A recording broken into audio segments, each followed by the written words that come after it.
Properties of natural resources.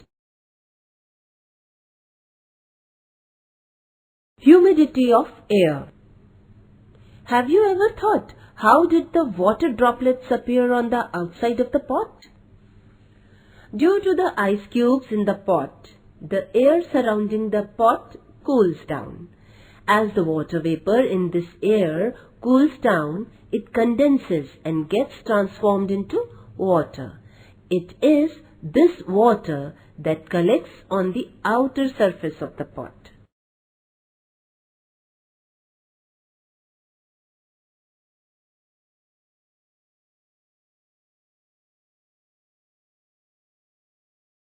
Humidity is the amount of water vapor present in air. The level of humidity is different in different places. Similarly, the humidity levels also change from time to time during the period of a single day. The level of humidity of the air is determined by its capacity to hold water vapor. During the night or at dawn, when the temperature of air is low, its capacity to hold the vapor is less. At such times, the excess vapor is transformed into water droplets. This is what we call dew. In the afternoon, when the temperature of the air is high, the capacity of the air to hold the moisture also increases.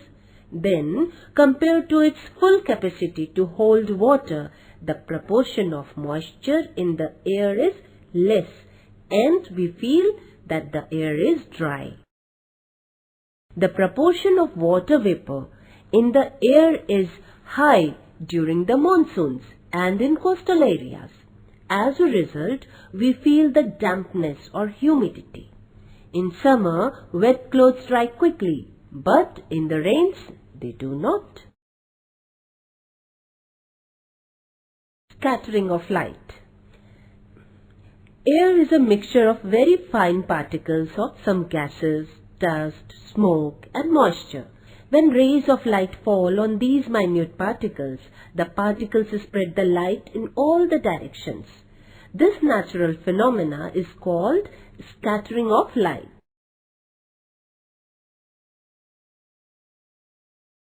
Temperature regulation. As you know, the earth receives energy from the sun. This energy is reflected by the earth in the form of heat. The constituents of air surrounding the earth, such as water vapor, carbon dioxide, absorb a part of this heat and give it to the other constituents of air. As a result, the earth's surface remains warm and thereby becomes suitable for the living world on the earth. If there were no air on the earth, the average temperature of the earth's surface would have been very low. Transmission of sound. All the sounds that we hear reach us through the surrounding air. The density of air also changes due to the change in its temperature. In winter, the density of the air increases.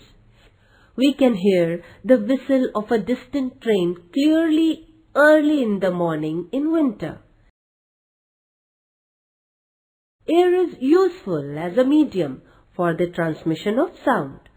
Sound cannot travel through vacuum. Now start removing the air from inside the bell jar using vacuum pump. The sound you hear will become weaker and weaker until finally no sound will be heard, even though you can see moving arm of the clock. Now stop the vacuum pump and allow air to enter the bell jar. If the vacuum pump is stopped and air is allowed to re-enter the bell jar, the sound of the clock is heard clearly. This shows that sound cannot travel through vacuum.